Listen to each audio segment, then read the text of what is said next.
And now, the LSU Football Fix with Preston Guy, presented by TigerBait, starts now.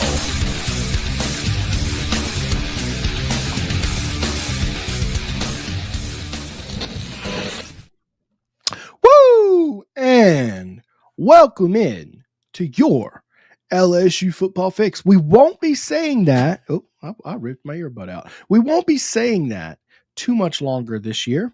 As y'all know, this is a football show, and football season is now wrapping up. Next week will be our final show. I had talked to Zack, and I was like, well, if Jaden Daniels is playing in the Super Bowl, we'll stretch it out a little bit. So he did not. He got blown out this weekend. So next weekend, or next week, I should say, and I assume it's a Monday night. I looked at the LSU's calendar. There's no reason to reschedule that I can see so far. Will be our final show of the year, but don't go too far away. We'll have spring football coverage. And of course, next week, or actually this week, I should say, Mike is launching a women's basketball show exclusive where he'll have guests. Mike and Buddy do their thing Wednesday night. And next thing you know, we'll be doing practice reports for spring ball, post-game show for spring football game, and talking about all that good stuff. But before we unravel the off-season madness, let's bring in managing editor at Sports Illustrated's LSU Country, Zack Nagy. Zack, what's going on, man? Not too much. I know we're starting to kind of get down to the end of it, kind of nitpicking which subjects we want to talk about because it is a football show. But nonetheless, we can talk a little bit about some Super Bowl action, sure. Jaden Daniels' year, et cetera. I know you got a really nice rundown for us, but we're getting down to the end now. It's been a fun year. Obviously, we've had a bunch of coverage. Exciting year, a lot of roller coaster rides here, up and down, but we're getting to the end. It's fun. We got some stuff to talk about today. Well, let's just wrap up what's going on for LSU football. I can tell you everything. Right now, they're looking for 2 coaches to hire. There's no real news on that front. I think Brian Kelly is taking his time to evaluate and get the right name in place. That we're, of course, talking about a tight ends coach. He's got to replace Slade Nagel. That's been probably 6 weeks now. And a special teams coordinator, Bob Diaco, of course, going to Bill Belichick's staff at North Carolina to be a linebackers coach. Probably taking his time, going to evaluate what's going on. The roster is set for spring ball. At least I'm fairly certain it is set for spring ball. I don't want to say never. There will be a spring window, and they'll add more players there, but I think they know who they've got coming in.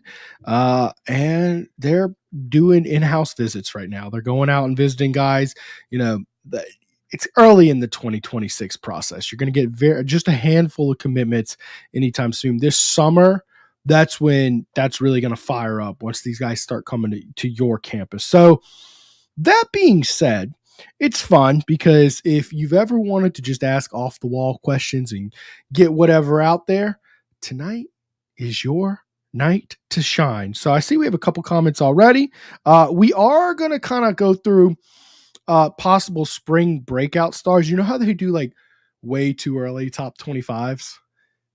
That's this is like, doing. I mean, yeah, it's exactly what we're doing. All those way too early top 25s, LSU's being represented well, but obviously we're going to talk about some players who could burst on the scene here. And I got a couple that might not be flashy or sexy, as some might say, but Preston's got a couple. I got a couple. We got some players to talk about.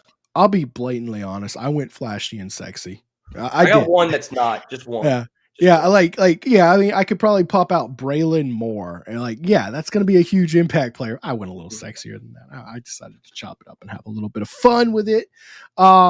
And of course, LSU in the Super Bowl, we're talking about how it's kind of a lull on news for the football team front. LSU, what I must assume must be the first time in a long time, will have no players on the field in this game. As much as LSU players are dominating in the NFL right now, it is odd to see a Super Bowl with not a single LSU Tiger on the field. At least usually you have one or multiple. You do have Ty Davis Price and Andre Sam on practice squad for the Eagles, but not much else going on outside of that. We'll talk a little bit about the big women's basketball game, lost to South Carolina this week, a little I guess off the court, but kind of on the court drama in that game involving Flau'jae Johnson. Jaden Daniels, of course, gets blown out, and I'm sure that gave him some Matt House PTSD. His defense giving up 55 points, 3 fumbles in that game, very ugly. Of course, we got to talk a little bit about the Super Bowl. what kind of football show would we be if we didn't talk about the biggest sporting event in the sport? And maybe I'm gonna see if Zack has any commentary from baseball media days. I know he was out there covering that. Before we dive too deeply into that, I'm gonna just go ahead and we'll get to our first sponsor break. Of course, you guys know who our title sponsor is. It's Celebrity Theaters. They make everything we do on this show possible.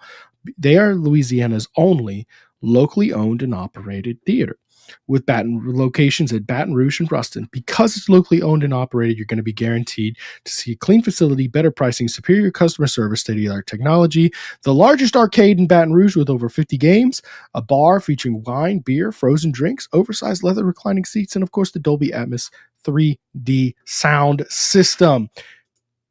And guys, of course, our show is also presented by the Bayou Traditions Collective. This is probably the most interesting and fun partnership we have at TigerBait. We're so proud to partner with them because what they do is we're trying to raise awareness for how you can provide funds to provide NIL opportunities to selected LSU student athletes.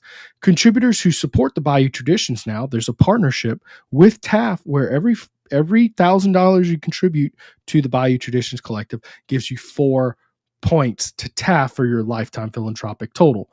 Donating is simple as visiting the link in the description of this video, BayouTraditionsCollective.com, selecting the fund you would like to contribute to, and simply entering the select pledge option. Of course, selecting which collective you'd want to. Of course, now they have recurring payments. Help make your Tigers great today with the Bayou Traditions Collective. Fire 3449 says, hit that like button, guys. That's right, guys. Hit that like button. Get our analytics rocking and rolling. All right. I'm so glad someone brought this up. Preston, please talk about Trey Green's performance against Bama. I was really impressed with his athleticism and energy. And of course, Bama's a very good basketball team. And boy, how about that steal and slam from Trey Green? I'm like, if that doesn't look like the best tight end in the SEC, I don't know what does. Yeah, I mean, obviously on the gridiron, he's a freak of nature. I mean, there's no other way to put it. This is a 6'7", 245-pound monster. And now, after not being with basketball until after bowl preparation for football, he's quickly being thrown in the mix to not take meaningful minutes on the team, but going out there, getting a couple under his belt and making a highlight reel play. I mean, he's a dual sport star. The block and dunk was fantastic. It got everybody on the LSU side of things rejuvenated. It's not going to be that good of a year for men's basketball, of course. But when you can try to find little things to cheer on and have like quote-unquote moral victories, Trey Green making a big-time play is a solid one. So it was a great play. I don't see him taking on a significant role for basketball, but nonetheless, it was a big-time play and a big-time game against a really, really good team in Alabama. Do you have any other critiques of his game other than that? I mean, he missed one other shot. He really didn't do much. I think he played 9 minutes total, and was 50% field goal shooting. So he went 1 for 2, and that was the one. So it was one freakish play, and not much outside of that. Let me ask this: what gives you more hope for him dominating the SEC this year? That steal and dunk, where you're just a pure display of raw athleticism, or 2 touchdowns in the ball game? 2 touchdowns in the ball. Yeah. I mean, he's such a special football player. And that tight end room has a nice balance of players now with Bauer Sharp in the mix. Yeah. Obviously, J.D. LaFleur and Donovan Green too. But, I mean, football is going to be his bread and butter. We all know that. And it's not rocket science. He's just an absolute specimen on the football field. He has rapport with Garrett Nussmeier now. They showcased that in the bowl game. So it's going to be fun in 2025 for him. But he signed to LSU as a dual sport athlete. He wanted to give basketball a try rather in his freshman campaign. He's doing that right now, and he's having fun with it. And he's learning quickly. Matt McMahon talked about that today. Just he's having fun out there. He's quickly getting in the mix and just getting some plays under his belt is the best way to put it. Not necessarily minutes, but just getting some practices. So it's exciting. He's doing what he wanted to do. Football is where he's going to get his money, obviously. Todd Davis asks, did Anand join LSU staff? What's the story there? Yeah, he's on staff. They haven't fully announced his position yet. They're probably kind of working through the details. Remember, that was one of those things that a reporter, I think it was footballscoop.com, broke. And it wasn't like LSU announcing it or even himself announcing it. So it's kind of one of those, early scoop stories. But the word is he will be an analyst. Perhaps LSU doesn't find a more qualified special teams coordinator, and he could find himself holding that role, which they certainly like him. He's done some good work. There's no doubt about it. But that being said, it's not often that LSU is hiring first-time FBS full-time position coaches. It just doesn't happen very often where you hire from the SES ranks. All right, this is actually on my agenda to talk about, and I personally think of all the Louisiana sports stories right now, this one I think is the biggest. So we'll touch on it. Any thoughts on the Saints being shunned by 2 former staff members and fans coping to saying Rizzy is better than Glenn and Brady?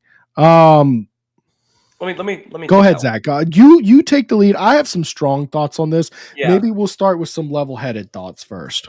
My thing is it's just not a destination right now. You're $52 million over the cap. There's so many different things they have to tweak in order to really get things right from a roster reconstruction perspective.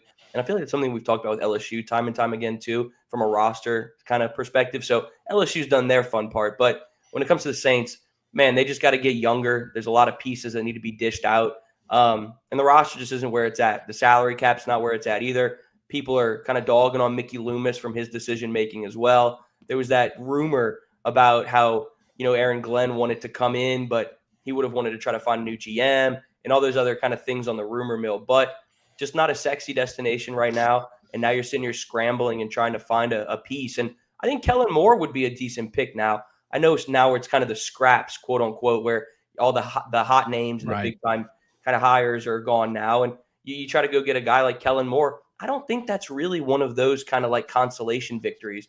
I still think Kellen Moore is a bright young mind in the football world. He's an exciting hire. Obviously, when it comes down to it, Ben Johnson, Aaron Glenn, et cetera, are the two that a lot of people were sitting back and itching for. But I don't think Kellen Moore's a consolation prize. Still think he's a really good coach. He'd be fun. And obviously, you saw Nick Underhill break that the New Orleans Saints are in Philadelphia right now interviewing Kellen Moore. So we'll see if things start to pick up on that front. It's an interesting time. They've definitely kind of been shunned, like you said, and we'll see what happens here. But I think Kellen Moore would be a really fun hire if that's the decision that they go in. Part of me wants to be a little more calm and reasonable because, I'm used to covering LSU, and LSU is a top 5 job in college football. In the NFL, the job prestige tends to matter a little less. It just does because they're all NFL coaching jobs.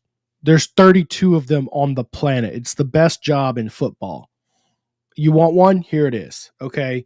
So you tend to just not have this whole, but that being said, when you're talking about hiring coaches at LSU, you have to add, this just higher level of scrutiny per level, right? Of course, we're talking NFL coaches versus college coaches. I'm not going to sit here and tell you that the coaching is better in college across the board, but if you're going to be talking about hiring coaches on the college level, you can do things like say, well, okay, Aman Anand hasn't coached on the FBS level, so that's not a good prestigious hire for LSU. So I try to be a little more rational and level-headed about the Saints, but the fact is it's one of 32 NFL head coaching jobs, and you can't find anybody who wants it. The Jets beat you out for a guy. You're $52 million over the cap.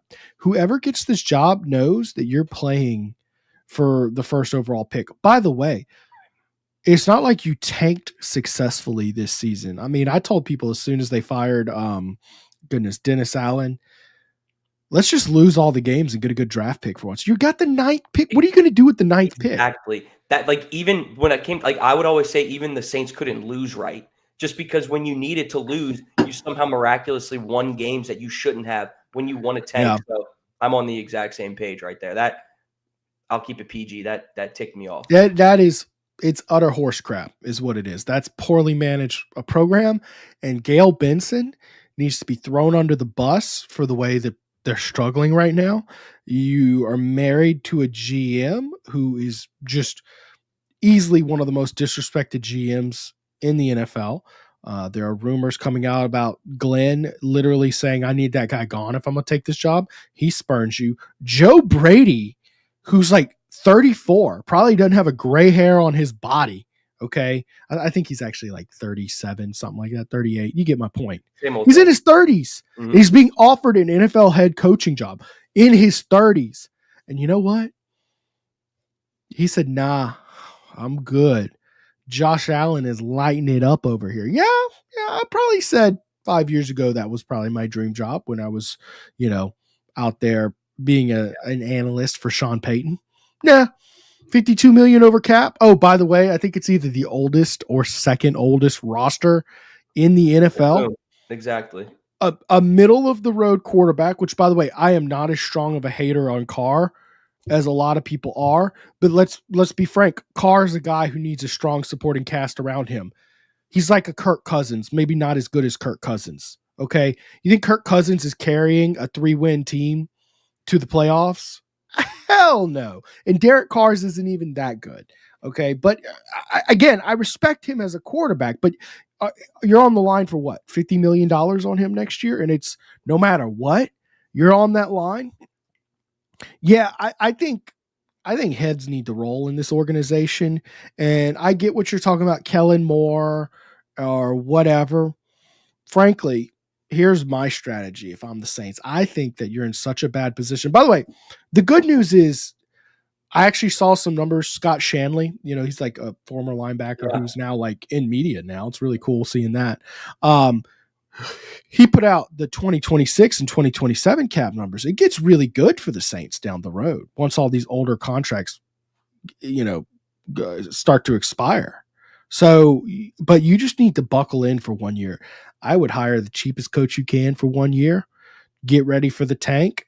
Maybe draft a good young quarterback if there's a really good one at 9. That being said, it's not a super strong quarterback year. I would just buckle in for the tank, and then whoever the coach is, just fire him after a year next year. I say that all the time. It's just like it almost seems like the organization's too prideful to tank to that degree, and it's like I just don't understand it. I certainly double down on what you're saying. I'm just going to kind of like echo that same sentiment that Loomis is. It's a what have the Saints ever done outside of the Peyton stretch to justify such an ego? Exactly. I mean, other than your bank account, bags to Sean Payton and Drew Brees, and now we're kind of getting not close to that, but I mean, in a way, kind of close to that era with the struggles that we've had. So yeah, there's no reason for this team to have pride or this organization to have that other than the obviously Brees Payton era. And this is one of the reasons why I do enjoy college football, because the realistic truth about the NFL is sometimes losing will help you win. In college football, losing never helps you win. Perception is everything. There's an argument now in the NIL era, and especially talking to some people in the NIL space, that winning fatigue is a real factor when it comes to motivating donors. These donors just get fat and happy when it comes to winning enough games. They don't want to donate. So that's a nuance. It's a new element to the argument. But for the most part, every time you lose in college football, the perception of your program goes down. Every time you win, it goes up. And that's why it's more of a snowball effect. In the NFL, man, I can't tell you how much you hurt your team by scraping together 5 wins for no reason this year. Yeah. Anyways, I think just take the tank route, hire a cheap coach who's not going to be locked in for more than a year, see who's around next year and see if the job is more desirable in a year from now. Don't roll out there and hire Darren Rizzi with a big contract and say, he is the future of our program, and buy into him for 3 years. Let's be real, guys. Darren Rizzi ain't showing you anything I hope he proves me wrong if he gets the job, but there's nothing about Darren Rizzi that would excite me. Nothing at all. I'm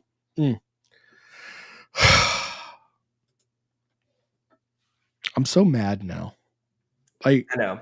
As a Saints fan, I'm just like really pissed off at the organization. Is Trey Green the best athlete at LSU? All sports? What do you think, Zach?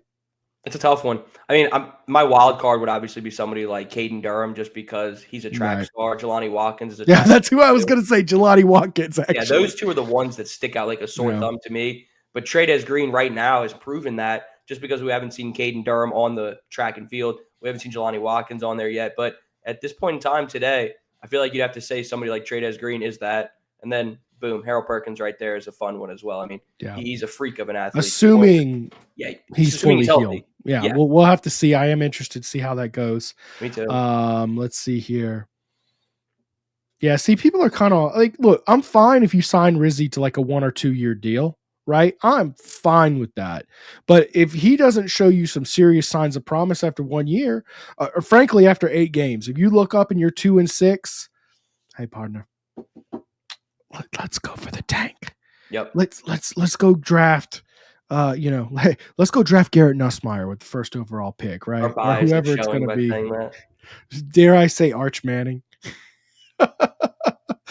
Dude, people projecting. I don't understand how people do like a year out NFL draft boards because like me either, especially for a guy like Arch who hasn't even really played that much ball. Obviously, he got in kind of sporadically. He started 2 games.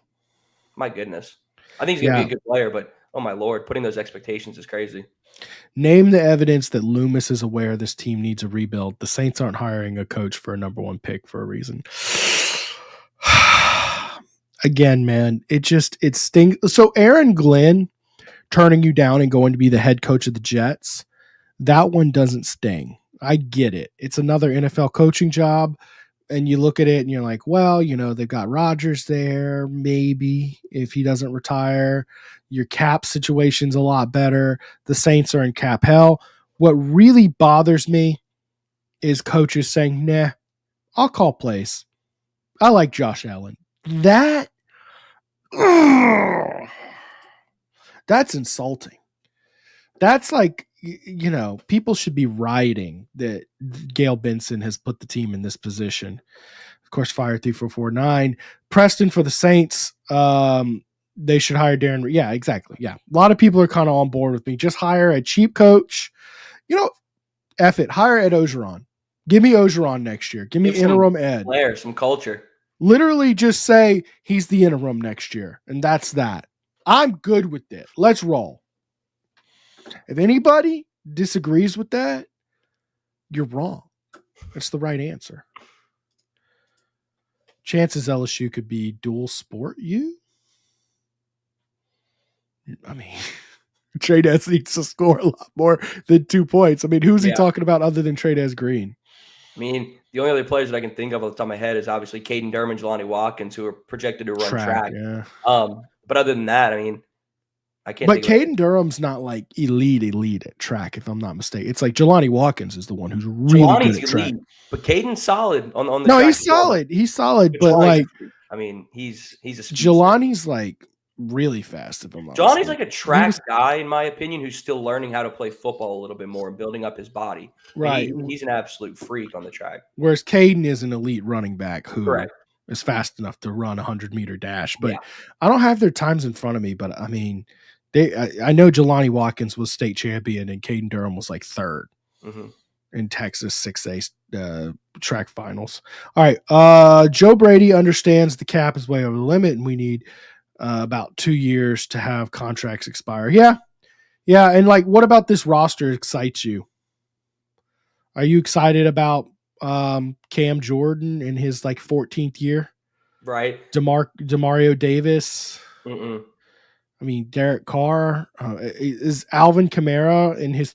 I mean, your only exciting piece was like a Chris Olave, and poor guy has been battling the concussion bug, which is horrible to see. But just getting injured left and right. Olave was your guy in that receiving room. I mean, yeah, sure, that's fine. Olave's a fine piece. You can be excited about Olave. That's fine. I can only really think of. But is he? I mean, the rest of the team is very aged. I mean, Alvin Kamara. How much money do you have tied into him? He's going to be what, 31 next year? Yeah, is that right? You just gave him a new deal. I didn't like the drafting of Condre Miller. I mean, there's just a lot of things that they've been doing. The Dennis Allen era was as poor as you could have expected it to go. I thought he would be okay to kind of keep things in line in that post-Peyton era. Maybe he finds a quarterback. Obviously, he didn't find a good enough one. I thought we were upcoming. He was an upcoming baseball recruit that had LSU. Zack, who am I? I'm blanking out. Jonah Williams. Ultimately committed to go to Texas, but that was one that LSU was in the race for to play both sports. I mean, Jay Johnson and Brian Kelly both recruited him. Yeah. He's a player in Texas who's dominating both sports. He's really good too, by the way. ultimately staying in Texas and going to join the Longhorns. But yeah, I mean, that was a player who was in the mix to play two sports at the next level for LSU. But I mean, now he's can't say anything. Now he's going to Texas. He's a lefty pitcher and he plays correct. safety. Yeah. I think he throws just under 100 miles. So that would have been a really good guy to add for both programs. But no, LSU didn't actually land him. They came close. All right, here's the times, by the way. Let's see. Watkins ran. Oh, look, here's Trendon Holiday. Good Lord. Trendon Holiday is so fast, man. Mm-hmm. Watkins 10.9, Durham and 10. Yeah, that's what I was saying. Durham's like fast, but Jelani Watkins is a shade behind Trendon Holiday. I mean, you get what I mean. Anyways, Pierce Lee says it's somebody from Vegas he's thinking about. I'm blanking. You could be right. If you come up with a name, put it out there. It's just hard to say, oh yeah, the kid from Vegas, which the last kid I can think of from Vegas is the corner. What was the corner's name who went to Michigan State? Oh, Jeremiah Hughes. Yeah, Jeremiah Hughes. And the only other player from Vegas too was Derek Meadows he was committed for a while. Oh, Meadows. He didn't play baseball. But Pierce, if you figure out who it is, let us know for sure. I'm definitely interested. Yeah, good call there. Let's get into an ad break real quick, and when we get back, we'll talk a little bit about breakout stars coming for LSU, and then we'll transition. I'm calling it. We'll just call it general NFL talk. Like we'll talk about the Super Bowl and all that good stuff. Before we do that, though, let us get our first ad break in, guys. Of course, guys, y'all know who makes our show sponsor. It's show possible each and every year. It is our title sponsor, Celebrity Theaters. Of course, they have their weekly promotions, making it more affordable than ever to go to their theater. Senior Savings Day, $5 off for patrons over the age of 55 on Monday. Bargain Tuesday, where it's discounted for everybody. Wednesday is college night, where admission for college students after 5 p.m. is $5. And Thursday at the Baton Rouge location only is Thirsty Thursday. Guys, I'm going to tell you this. I went ahead and went online and I booked my Valentine's dinner at Struby's. I think you should do the same if you want to get it. It is a great experience. I'm telling you, bang for your buck. If you're looking for a fancy place to go out where your wife's going to like the food, this is your place to go. So I booked mine, Valentine's 6:30. If y'all want to come out and join me, I'll be there with you. Come say hey to me and my wife. We'll be having a good time. Located on 107 3rd Street in downtown Baton Rouge, Struby's prides itself on providing a 5-star dining experience for a reasonable price. Struby's is locally owned with ownership in the building, taking a daily level of pride in the food and service you're just not going to see from any old corporate establishment. Struby's features a full menu of specialty meats, including USDA prime Black Angus steaks, 100% certified Wagyu New York strip. And for those looking for something outside of red meat, they either offer items such as the dry-aged pork chop, black truffle lobster pasta, redfish, and plenty more. Book your reservation online tonight at strubys.com. Make sure to let them know TigerBait sent you in.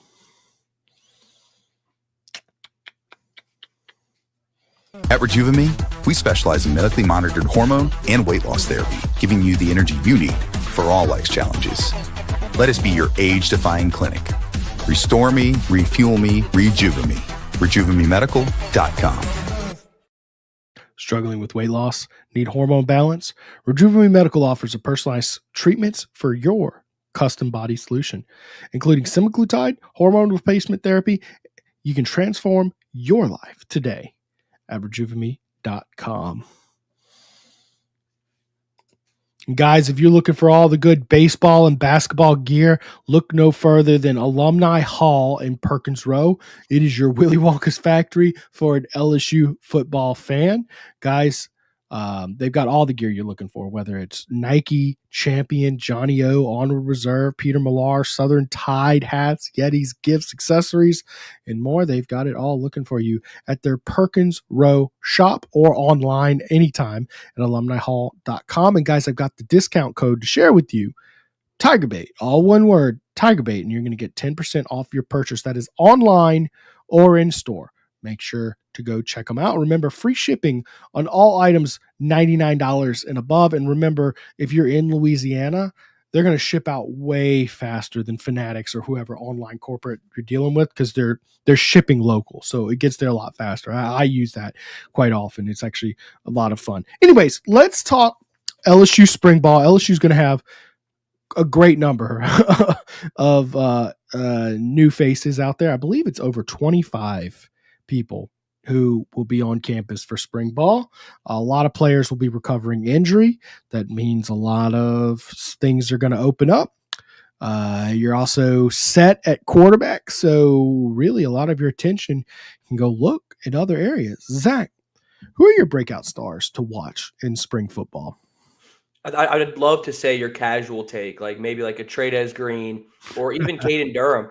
I know Caden Durham is fresh off of a big-time season, but when you let him be fully healthy in 2025, he's going to be a phenom. But it's all going to start. If I'm going to pick a kind of a returning player, I'm going to pick a transfer, and I'm going to pick an early enrollee. And so the early enrollee for me is DJ Pickett.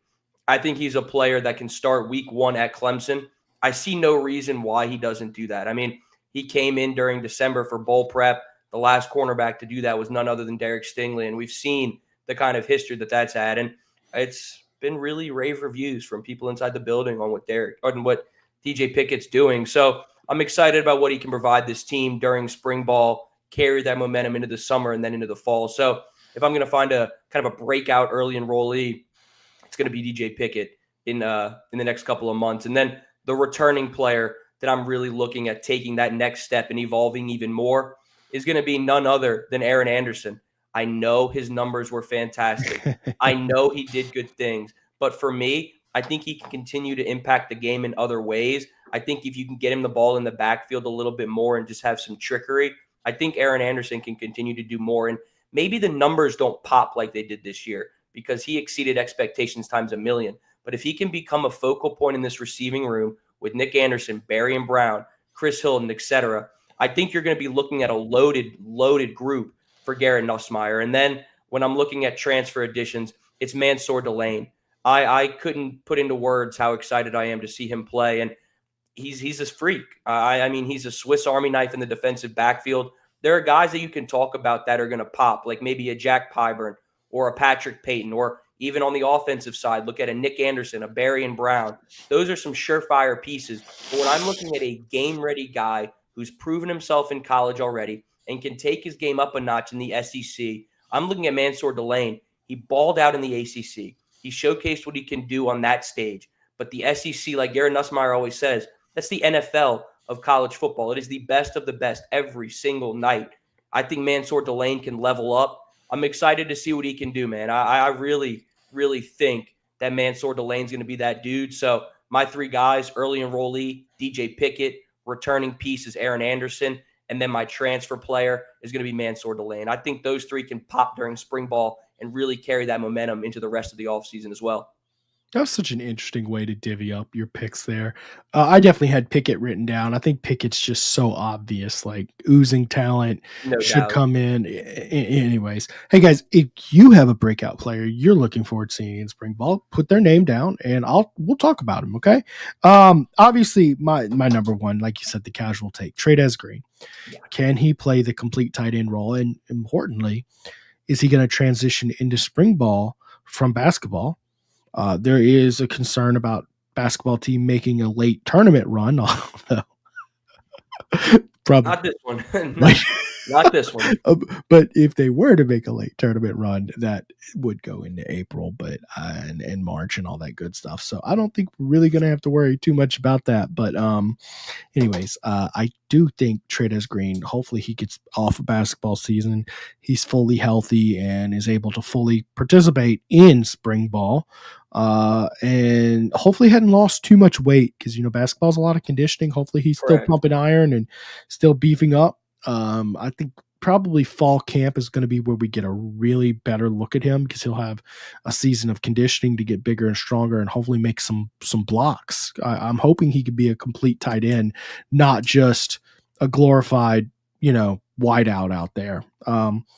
Anyways, I think Patrick Payton is another guy I'm watching, guy who oozes star power and should be an immediate plug and play bookend defensive end for you.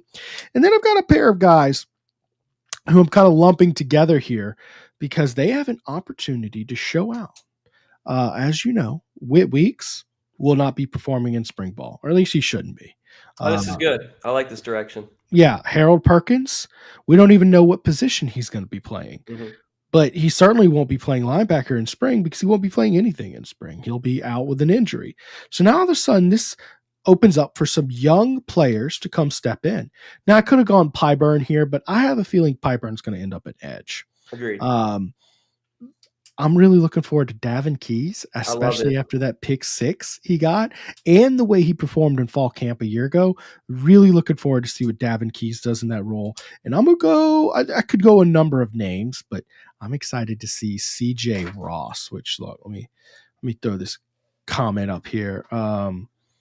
Ross, the linebacker, was 5th in that 6A Texas State Championship 100-meter dash at a 10.56. Unbelievable for a linebacker. And Dude, CJ Ross, like when you watch his tape, the way he can drop back in coverage is what makes him so unique. For me, I put him at the star.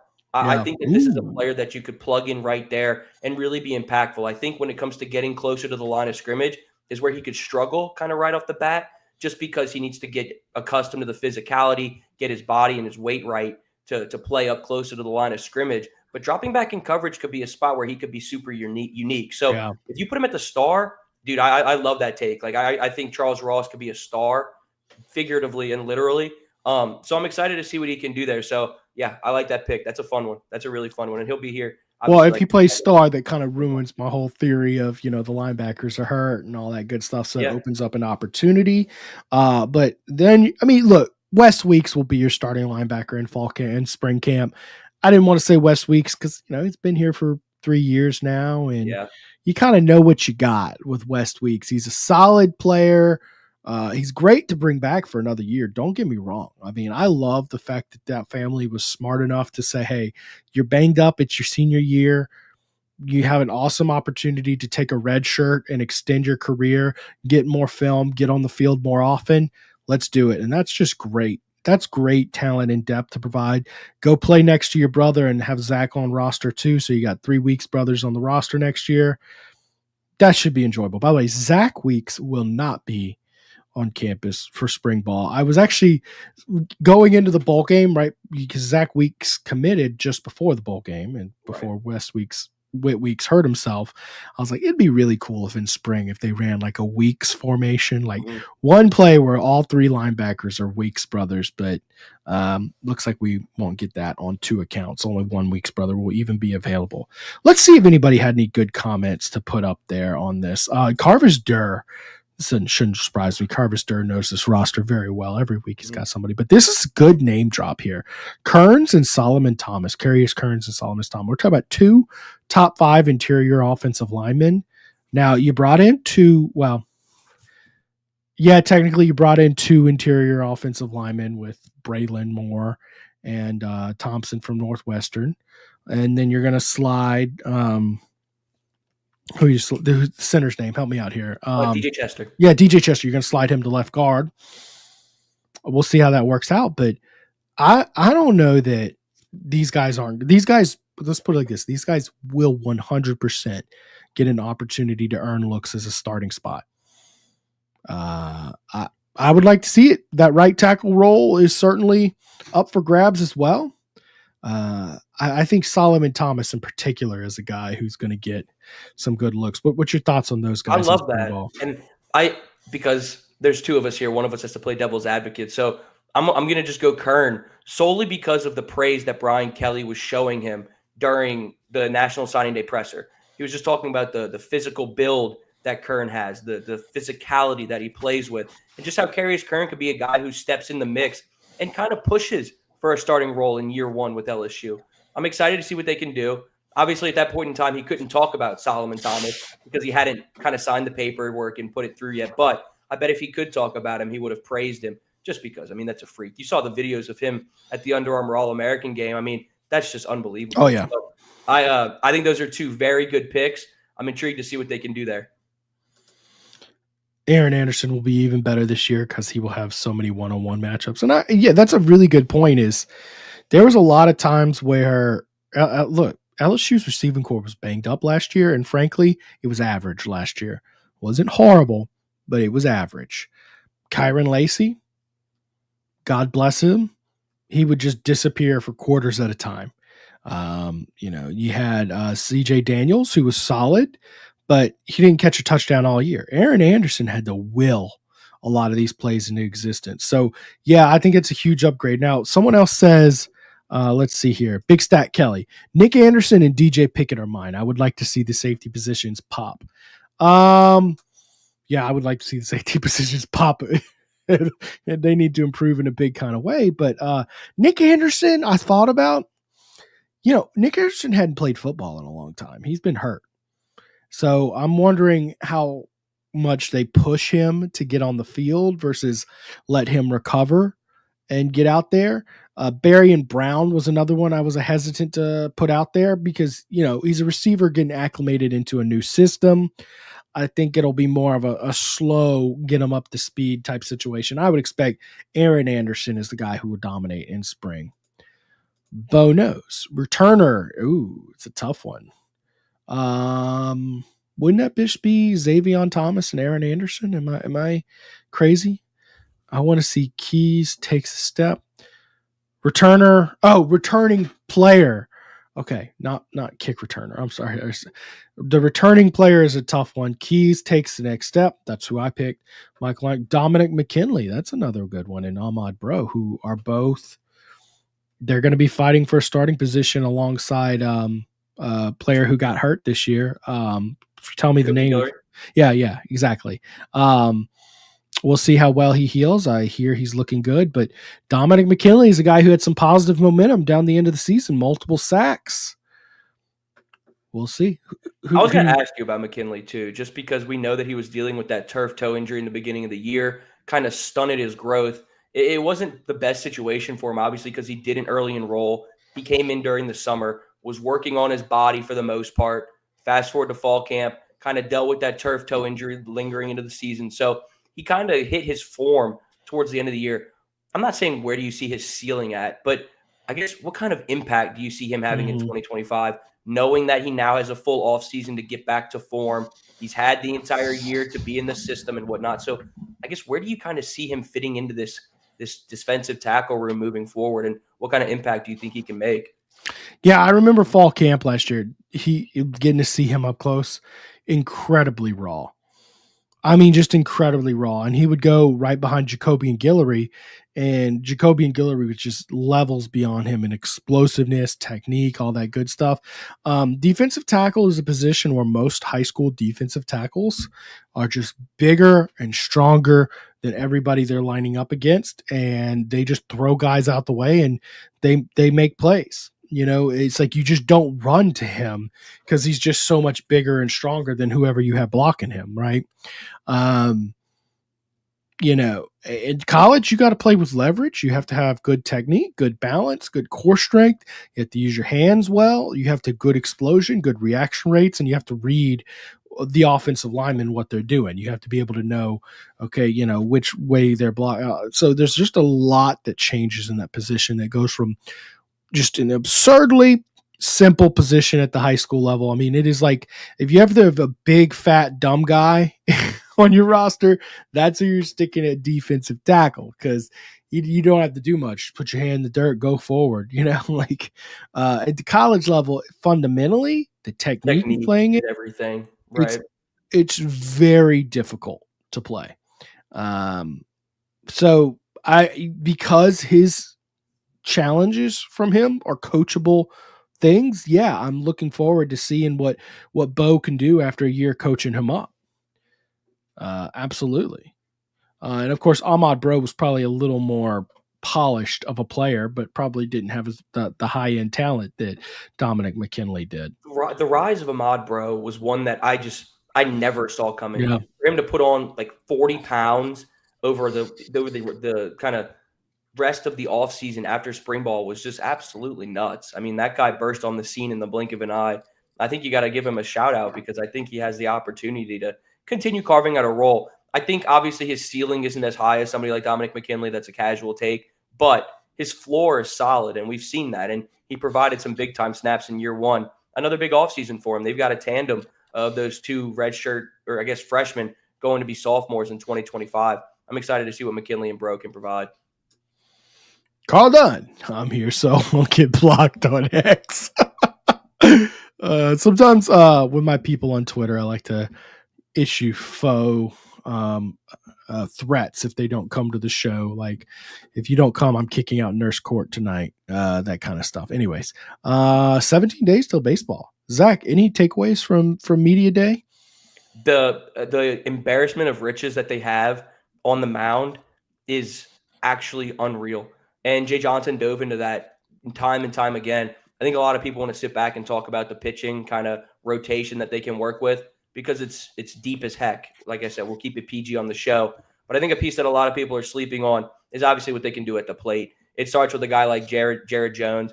Daniel Dickinson's going to provide some big-time punch right there as well.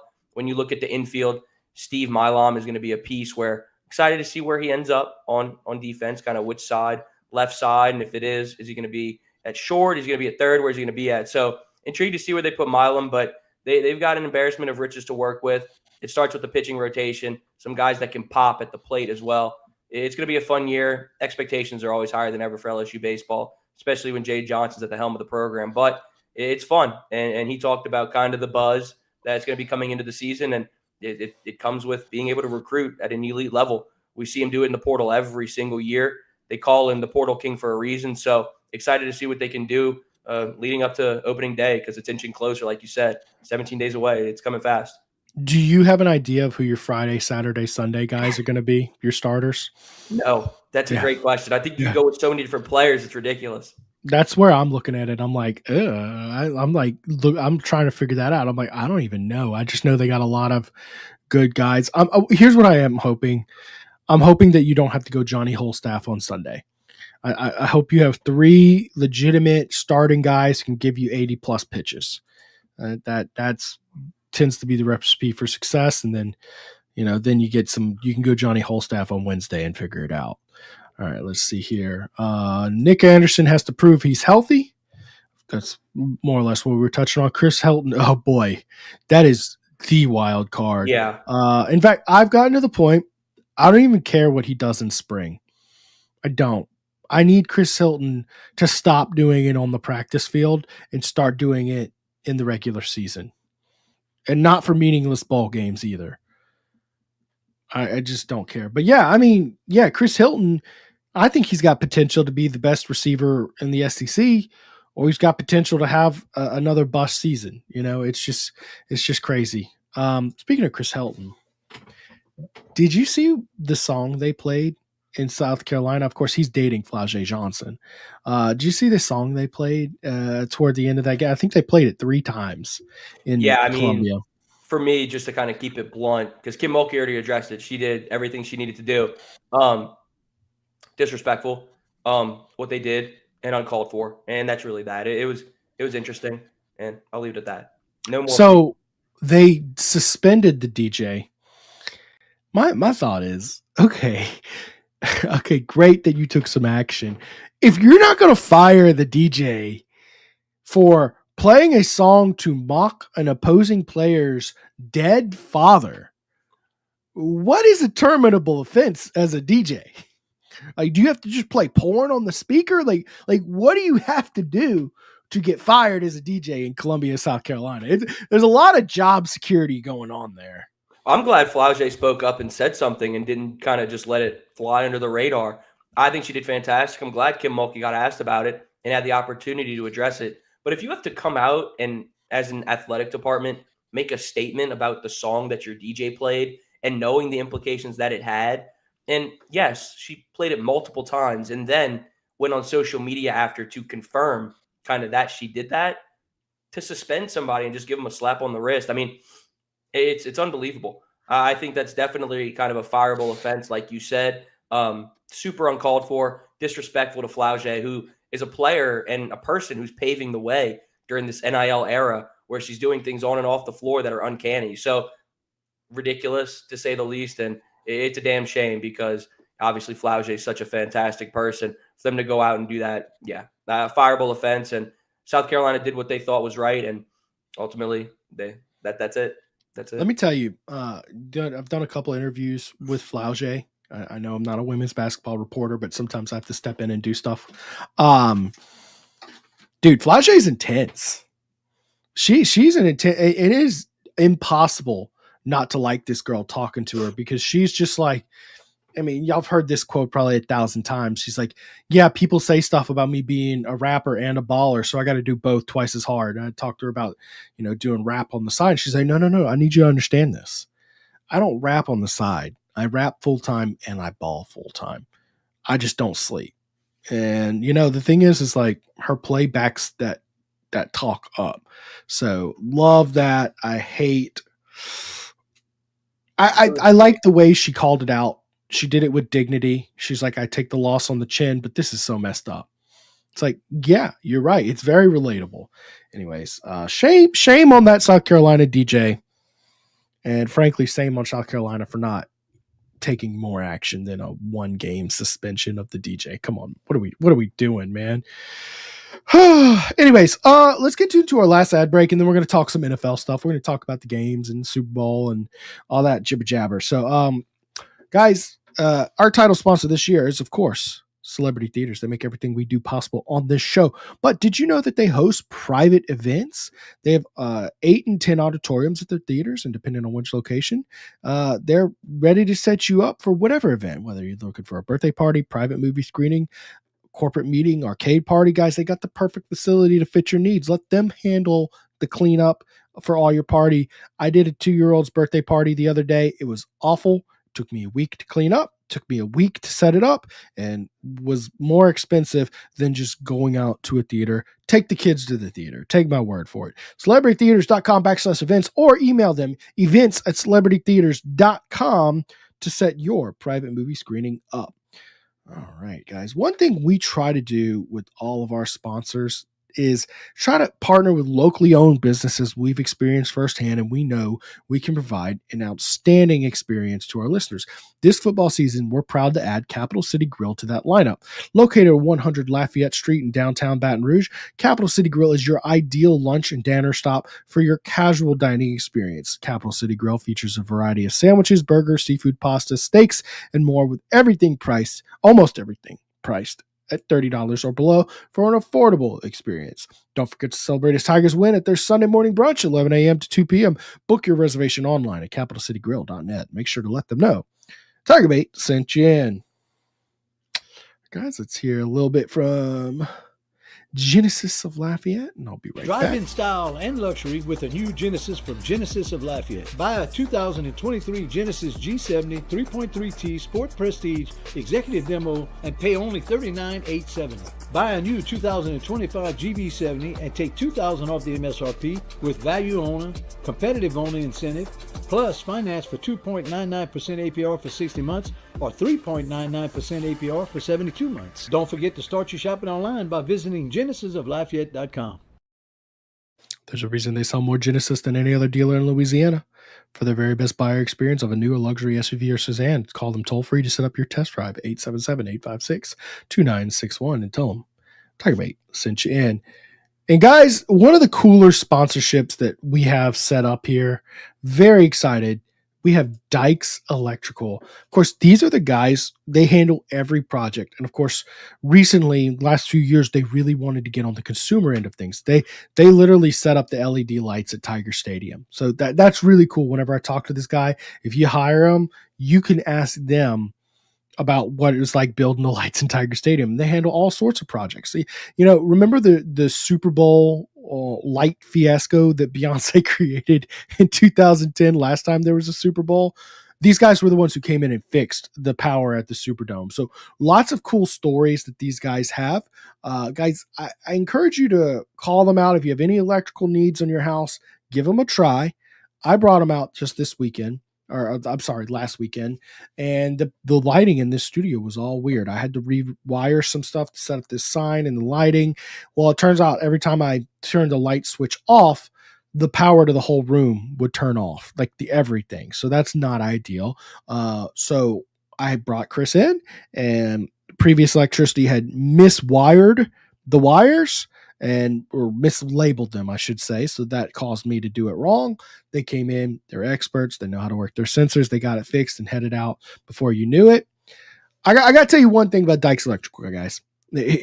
Great service, all that great stuff. If you're not sure if you have any electrical needs, ask your wife. Go ahead. Ask your wife. See if you can escape that conversation without her having a long list of something that the electrician could come out and fix. I promise you. If men just ask their wives, Dykes Electrical would stay busy nonstop.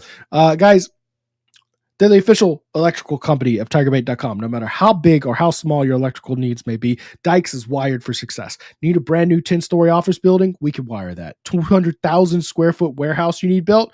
We can wire that. Expanding your existing commercial building? We can wire that. Changing out a breaker, whole electrical panel, or just a receptacle in your home or office? We can wire that. Upgrading the old lighting in your home or office? Guess what, guys? We can wire that. Give them a call toll free at the number on your screen, 225-216-9181, 9180 for a free estimate on your project. Make sure to let them know. TigerBait sent you in. All right. I love their slogan so much. We can wire that. I love that. We can wire that. So wired simple. for success. So wired for success is technically their like corporate I like slogan. that too.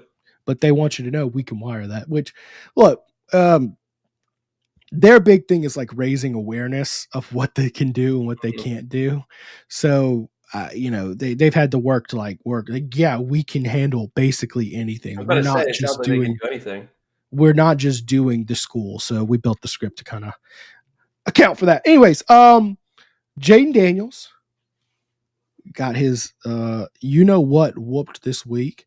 I'm sure he had a little Matt House PTSD, giving up 55 points. What can you say about the rookie in his rookie season? I mean, it's the greatest rookie season of all time. What?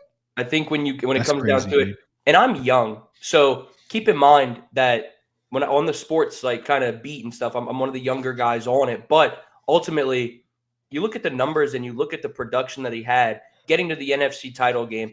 It speaks volumes to the impact that he has for the team. The numbers obviously speak for themselves, but also the players speaking about just kind of speaking highly of him, talking about what he provides. I mean, look, it was sensational. He accounted for over 5,000 total yards, 37 total touchdowns. I mean, what he did was unreal. And to lead that team to a 12-5 record, rejuvenate the organization, the number 2 overall pick, where you're going into a situation that is supposed to be abysmal, to flip the script and really just turn everything around. It speaks volumes to the player that Jaden Daniels is. It speaks to the leader that Jaden Daniels is. We knew that. We've seen it. We know what he does and what he's been capable of. But to go out and do it so quickly and have his game translate at the highest level so fast, I mean, it was fun to watch. And I know ESPN's Mike Greenberg was the one who came out first and said that it is the greatest season for a rookie player ever, not just quarterback, but a rookie ever. I think what he's done is sensational, and I'm kind of just sitting here echoing the same sentiment as Mike Greenberg because I completely agree that I think Jaden Daniels was sensational this year. There's no secret about it, and I think it's the greatest rookie performance that we've seen, and I think the sky's the limit, man. They have so much cap space to where you can go out and really put together a solid team for him. Like, it could get really scary for Washington, so I'm excited. This year wasn't going to be their year. Obviously, they did not have enough weapons on both sides of the ball. Right. Matt House it looked like a very. I mean, I think you nailed it right there. I mean, the Matt House thing was fantastic. I bet he did not sleep well. But nonetheless, big time year from Jaden. Well, was really pleased with what he could do, and hopefully he doesn't have that sophomore slump. We saw a little bit of that in a couple of different ways from C.J. Stroud. Hopefully we don't see that from Jaden Daniels, but solely focusing on this year, sensational. He was flat out unbelievable. Yeah, I think that roster looked very, very mediocre outside of Jaden Daniels. Good for him. Great job. Glad he's getting his roses and not being, ostracized for losing, like Josh Allen is. Although I guess the Chiefs are getting ostracized for being in bed with the refs. Super Bowl pick. Who you got? Chiefs, Eagles? It's hard for me to bet against Mahomes, man. Like, I just don't know if I can do it at this point in time. And they just continue to retool the receiving core and continue to change different things on that team. And Mahomes just does everything. So for me, if I'm picking, at this exact moment in time, we're what, 2 weeks out. For me, I'm going to pick the Chiefs for now. We'll see if I kind of get into some scouting and see what I can do. Kind of watch a little bit more of both of them because I haven't watched too much of Right. Philadelphia play. We have to look at the Chiefs' run defense because Saquon Barkley is a man amongst boys out there right now, it seems like. So for now, I'm going to pick the Chiefs. Mahomes is just too incredible. And like I've said time and time again on this show, I am a fan of history when it comes to sports. And a three-peat would be sensational. So for me, I'm going to sit back and ride with Mahomes and the Chiefs, sadly. Yeah. But it's hard to kind of bet against Mahomes and the refs. So for me, I'm definitely going to go with the Chiefs in this one. I'm not a big believer in Jalen Hurts. I think he's a good quarterback. I don't think he's like $50 million a year good. And eventually they're going to have to pay him. They have backloaded the piss out of his contract, where I think he's only making like $15 million this year. So it's like eventually they're going to have to pay him, and they're not going to be able to get guys like Saquon Barkley, that offensive line, and all these white defensive backs who are just incredible. It's unbelievable what they're able to do. Howie Roseman is just a stud. Don't get me wrong, but eventually Jalen Hurts will have to carry the team. That is not this year. That being said, Mahomes is 17-3 in the playoffs. They find ways to win games against no matter who. There's only one active quarterback who's beaten him, is Joe Burrow. The other one to ever beat him is Tom Brady twice. I mean, my goodness, guys. First off, how special is that one win Joe Burrow pulled? So I'm going to go the Chiefs. And, one thing I learned early in my sports career, obviously as a young kid, I was an LSU fan, and I hated USC. I hated Reggie Bush. Guess what? I didn't get to enjoy the run, and then later on, of course, as a kid in high school, it was Nick Saban in Alabama, right? And as I've grown older, I've grown to realize, like, when you watch all-time greats play, you're wasting your time hating on them. Go back and tell your kids, yeah, I watched LeBron James play. Don't be one of the ones hating on him. Like if you can bear to stand it. I'm not saying go out there and root for Saban in Alabama. I'm not saying, if the Falcons and you're a Saints fan, go root for it. But just appreciate greatness. Appreciate greatness is the lesson. And I think we're witnessing true greatness. Patrick Mahomes is on pace to annihilate Tom Brady's career achievements, which, by the way, Tom Brady's career achievements are already night and day above anybody else in the sport. And that is remarkable to say that we're in that position. First three-peat. Yeah, I mean, look, I'm just going to appreciate what Mahomes and company's doing. I think it's cool that I got to watch Mahomes in person against LSU, and LSU blew him out. But anyways, last comment of the night here. Carl done mentioned this, and I actually can't believe we haven't gotten to this yet. Making sure LSU fans aren't melting down because Haven, he's talking about Elijah Haven, the 2027 QB, number one QB in the country, out of Dunham High School, has signed an NIL deal with Matt Bowers, who is, of course, a New Orleans automotive mogul, and he's an Ole Miss graduate. And even in the press release, they list Ole Miss first, and that's clearly an Ole Miss play. Thoughts on that? I think it was savvy. I liked it. I think putting Ole Miss first was savvy. I think it was fantastic. But obviously, are you freaking out about the NIL deal, though? Not freaking out about it. I think LSU is doing their due diligence here. He's had an open policy to whatever game he's wanted to go to in the 2024 season. Joe Sloan is a recruiting guru. He's proven that. He's continuing to develop that relationship with Haven. This one NIL deal isn't going to worry me. I know that's tough to say just because of what we just went through as LSU people with Bryce Underwood. But nonetheless, this deal isn't worrying me too much. Bowers has proven that, he's gone out and supplied cars and whatnot for other LSU players. He even posted that on Twitter, I believe, saying that the collective has utilized him when it comes to players going and getting cars from him. So there are LSU ties there as well. I know the Ole Miss piece was a fun little tidbit by putting them first, but there's LSU ties here. It's not worrying me too much right now. It's too early in his recruiting process, but it's a fun one to talk about. I mean, it's a cool subject line. All I got to say on it, guys, money talks. you know what walks. And if you want to keep Elijah Hazen in Baton Rouge, you better get going to this Bayou Traditions Collective to make sure there's some resources to bring him in, because he's good. There's no doubt about it. He's a good player. Tall, strong specimen, played in the state championship this year. That being said, it is 2027 and there's time. He's not even going to sign the dotted line for, is it 2 years we're out or 18 months we're out? Anyway, probably 21 months we're out, actually. So get to donating if you're worried. That's all I got to say. Guys, thank y'all for watching. This has been the LSU Football Fix. Last show of the season will be next Monday. Of course, we're going to start doing a weekly women's basketball show. We're going to have 2 shows on Wednesday that Mike is doing, women's basketball only, and he's doing his, show with Buddy Sanji he's doing. And then before you know it, we'll have Batter Up going, where Mike and Kendall Rogers are doing their LSU baseball show, and we'll have spring football practice reports. So y'all make sure to hit subscribe to the channel, hit the bell, get notified for the live notifications. Zach, why don't you tell people, give them kind of a bigger plug of how to keep up with your work now that you're going to be, we're sunsetting this show until August. Yeah, look, for me, I'm on X, Twitter, whatever you want to call it, @Nagy20, putting some stuff at the personal page, but on the Sports Illustrated side of things, that's at LSU Tigers SI, and it's football, it's baseball, basketball, recruiting, transfer portal. I always say if it's purple and gold related, we've got it on the site. And always, if you're not on X, Twitter, whatever you want to call it, you can just go into whatever search engine you use and just type in LSU SI, LSU Sports Illustrated, LSU Tigers on SI. If it's those 5 letters, LSU SI, you will find all the content that you need from me over there. So pumping out stuff daily, man. It's crossover season. We talk about it all the time. It's a busy spot right now, even if it's not just football. So anything you need, we've got it over there for sure.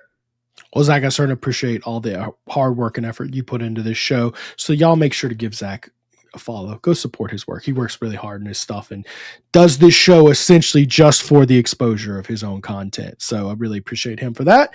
Guys, thank y'all for watching. Hit the like button if you enjoyed the show tonight. We'll see y'all next week.